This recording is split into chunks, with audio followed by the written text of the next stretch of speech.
This is The Fix, where we go beyond politics and also look at trends and all the cool stuff. I visited Soweto-born entrepreneur Mmiso Luphondo. He is, of course, the owner of the hottest spot in Jersey. If you wanna hit the road and let's go, then let's just go and see the world and just show them what it really means to live life golden. Yeah, we're golden, yeah, we're golden. Yeah, about to see it shine. Mmiso, how does a 26-year-old black man become a bar owner? Sure, it was actually a whole lot of luck. I was at a social setting with Alessandro. We have mutual friends, and he met me, told me that he was going to open up a bar. I mean, let's partner up, let's open up this bar. I'm opening it in memory of my dad. So I was like, yeah, I was told that you don't drink. Yeah, no, I mean, I recently stopped drinking. Oh, so you recently stopped drinking? When I started initially, I was drinking, but then I've never really been that much of a fan of alcohol. Okay. But then what fascinated me was working with alcohol. Okay. So what about that fascinated you? What was it about? Same thing with food. I mean, I love food, but then with drinks now, it was something that was untapped. We always just knew to get a gin martini or strawberry daiquiri, but then never knew how that came about. So that's what fascinated me the most. So, okay, what is the most popular cocktail in your establishment? What is it that everyone wants to drink?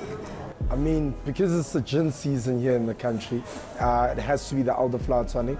That's the sales are crazy for that one. And so these are really interesting flavors and palettes. Is that what excites you about mixology? 100%. I mean, achieving a certain result from mixing different ingredients is incredible.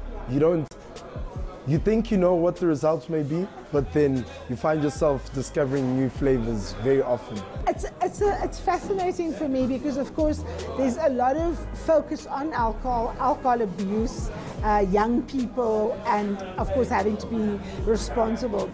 How do you, as someone who owns a bar, who's involved in the business of running a bar, how do you deal with that whole issue? Do you have a service, for example, when someone is completely out of it? Would you go up and say, sir, listen, I think it's best that I get you an Uber? How do you deal with that? We do offer to get them an Uber, but very often we have our very loving staff who drive the people home and then they Uber them back. That's amazing. Yeah. Let's go back to the business aspect of running this. I mean, you are 26 years old, right?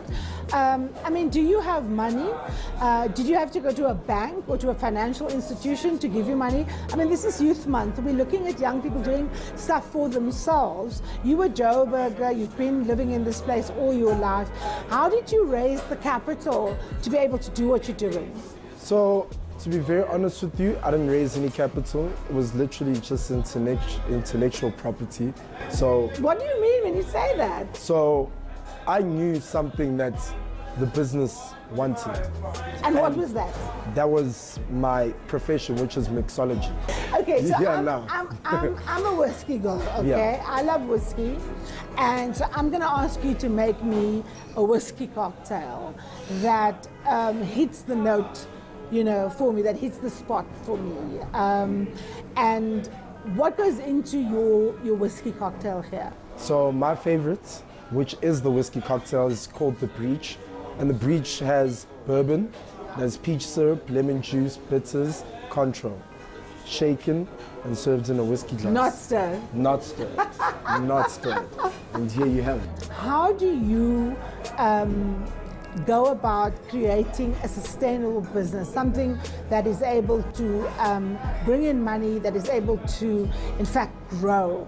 I've started my own business, did events before what I did. So you're entrepreneurial? Yeah, I am. I mean, I went through varsity, I saw that wasn't for me, then I did my own thing. When you say varsity wasn't for you, what do you mean? Did you just leave university? Yeah. I know that you were at Wits. I was at Wits. So you left Wits? I left Wits. And then what happened? And then I went to Bloem, tried it again, it didn't work out. decided to come back. You don't need to be in a tertiary institution to learn what you need to learn. You can further your studies later on, but I mean, that's a starting point. So as that person, I always knew that there was a value in working hard. There was a value in nobody really asking you to do things. You have to do things yourself. And anything that you really do, you have to give it 100%. How many young people, for example, do you employ? So majority of my team is young people, and I look for young people because I look for the energy that I had coming into this venture initially. And do you like being your own boss? I do. But it is challenging at times. It's definitely challenging. What are your tips to young people who feel that they're not being heard? I truly believe in doing. Start. Everyone So else show, will follow. don't tell. Yeah, show, don't tell. Because often we tell with nothing to show for it. And nobody will believe in anything that hasn't been tested. So try. Now, of course, young people are job hopping because things change, as you say. What's next for you? What's next for me? More bars. More bars. So you want to grow an empire? Yes, I do. And I want to grow a culture. What is that culture?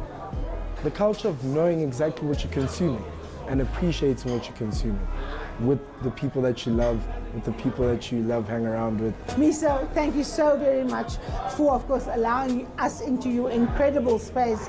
And, of course, good luck with the future. And here's to more bars. Cheers. Thank you. That is, of course, the wonderful Mmiso, and you must go and check that place out. It's in Bryanston. It is an absolutely great place to be. Now, Peter, we were talking about... can I just say that when I leave you alone, I do not expect you to end up bar crawling in Bryanston. Yeah. Okay, so let's get back to the serious stuff, the big hitter. Yeah. Minister of Higher Education, Naledi Pandor, were you convinced by what you were saying? Sort of convinced. And mainly on, there's a lot of research gone into the difference between education and skills. And what an economy like ours needs is more skills, not necessarily more education. And I don't know, it's probably her job to provide the education, not the skills, but we are not getting that right. Okay, well, that's where we leave it. Thank you very much, Peter. Bruce, you have, of course, had your fix. We'll see you again next Sunday.